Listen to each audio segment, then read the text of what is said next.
How's it going, everybody? Welcome to Hardware Overload, where we're going to take a look at the ASUS ROG STRIX B850-F gaming Wi-Fi motherboard. So these are more budget-related boards for the new 9000 series of CPUs. But anyway, this is just an unboxing to show you guys what's inside the box, all of the specifications, everything. So let's quickly get into that. Alright, so firstly, we actually have our CPU here, the 9900X CPU. So we're not going to do a full benchmark with the CPU, unfortunately, but we do actually have our CPU there. So let's quickly take out the board here and see what else is inside. So here we have our antenna, we have our lanyard with a bunch of extras inside as well. A lanyard, we have our SATA cables, we have some rubber pads, some more rubber pads, we have a Q-latch screw, we have a Q-latch, well, Q slider as well, and we have some tiny zip ties. Now, I have to say, when I looked at the previous Z890 board from ASUS as well, this is their new layout for the manual, which is actually pretty nice. We can actually see everything nice and clearly. So that's actually very helpful if you just want to have a quicker look at the different connectors. But of course, the rest of the stuff is in here as well. And then it's pretty and then it's just the standard stuff. You have your stickers as well if you do like those. Alright, so now you can actually get the board out here. So currently for pricing, it is retailing for around $300 or just under 7,000 Rand for here in South Africa. So it's more affordable, but also not the cheapest. But it is an ROG Strix board, so if you want to go for something cheaper, you can rather go for something like a tough board or a prime board or something like that. You are going to get a lot more features for your money with this board, however. Now, that one is currently retailing for around $240 or 6,000 Rand. So it is cheaper, but it's not that much cheaper compared to the new board. So you'll have to take a look at what's your current needs. If you don't need all of the new features, if you don't need all of the new specs and everything, you can rather go for that one instead. Save about $40 or 1,000 Rand, but it's also not too much really. Alright, so as we can see, we do have a nice looking board here, all black as always. We do have our ROG RGBI there as well. I think that's the only RGB we have directly on the board itself, but we have a nice heat spreader for our M.2s here, a nice large one for our top one, and then also you can see for our VRMs as well, but we'll get into that afterwards. Underneath, we don't have anything else really going on there. Alright, so as for our CPU socket here, it is the AM5 platform, so you can either use it with the 9000, 8000 or 7000 series of CPUs. So we can quickly just take a look at this one as well, even though I'm not going to use it. It's always interesting to see some of the CPUs. So again, this is the 9900X, full of thermal paste from its previous reviewer. So there we have that.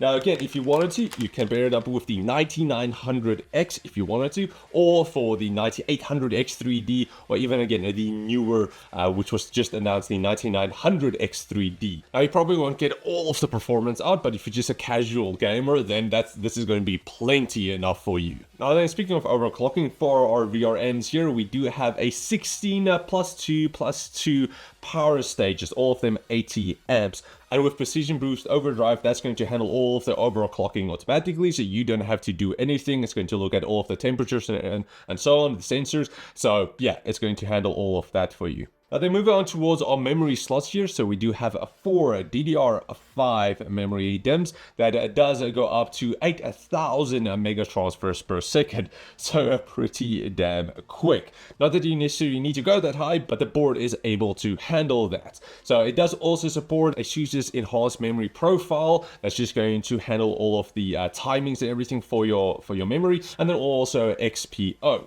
Now, just a reminder to go check out some of my other channels as well. So currently this is Hardware Overload, focusing on all of the internal components for your PCs and benchmarks and so on. But I do also have a Gaming Overload, which is for more of the peripherals, monitors and so on. And then also Unboxed Overload, where usually this type of content usually goes towards. That is for all of the unboxings and first impressions to see if it's actually worth making a review. And then later on doing the full review either here on Hardware Overload or then on Gaming Overload. So definitely check those out in the link in the description below.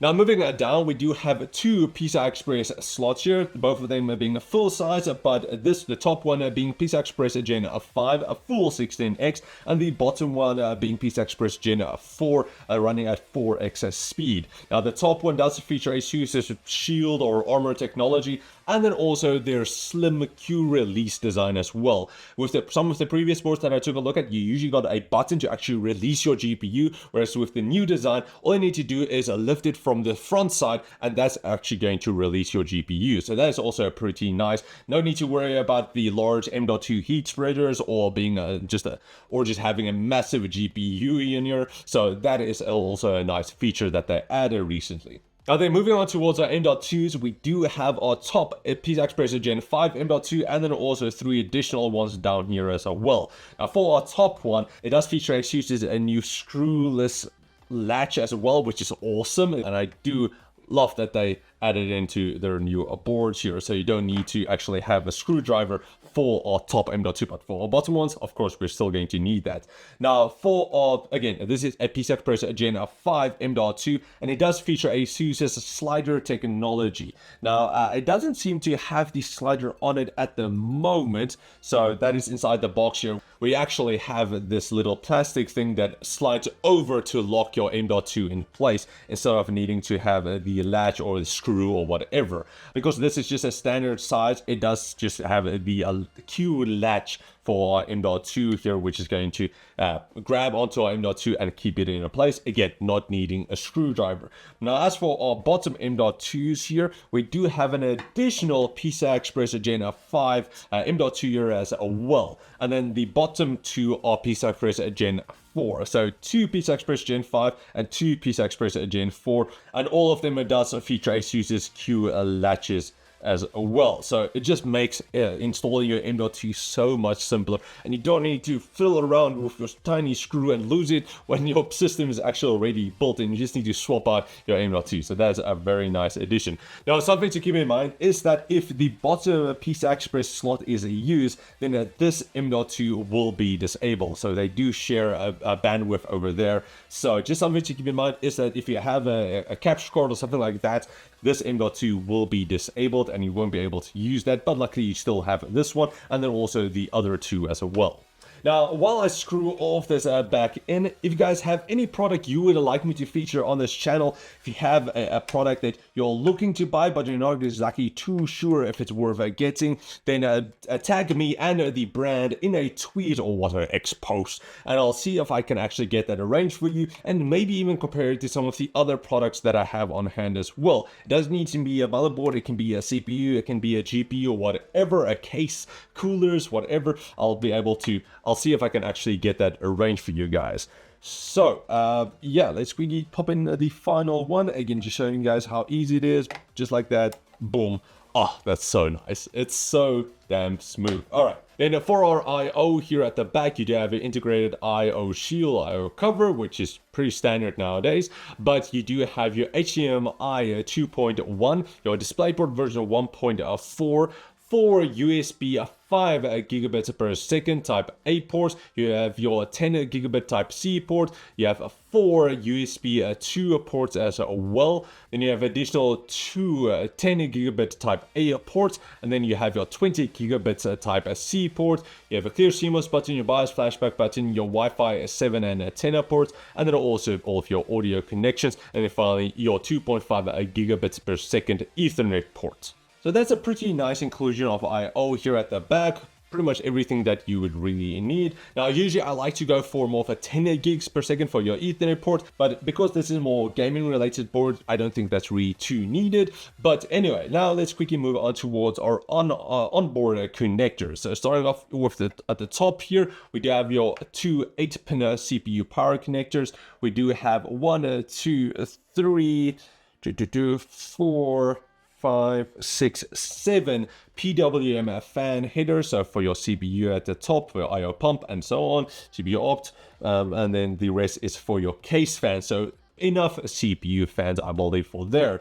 Now for RGB, you do have 1, 2, 3 generation generation 2 addressable RGB header, so plenty enough for that. You do have your QLED codes here as well to let you know if something goes wrong. You do have your power button here as well, which is always handy, especially if you have the system on a workbench, so that's the nicest to have. You do have your motherboard power connector over here. You do have your USB type C 20 gigs per second port over here. Then you have your 5 gigabits per second USB 3 port here as well for 2 USB 3 5 gigabit ports on your case.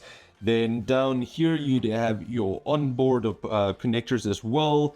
You have a 2 USB 2 headers here. You have a CPU over a volt jumper as well. You have your Thunderbolt or USB 4 header down here.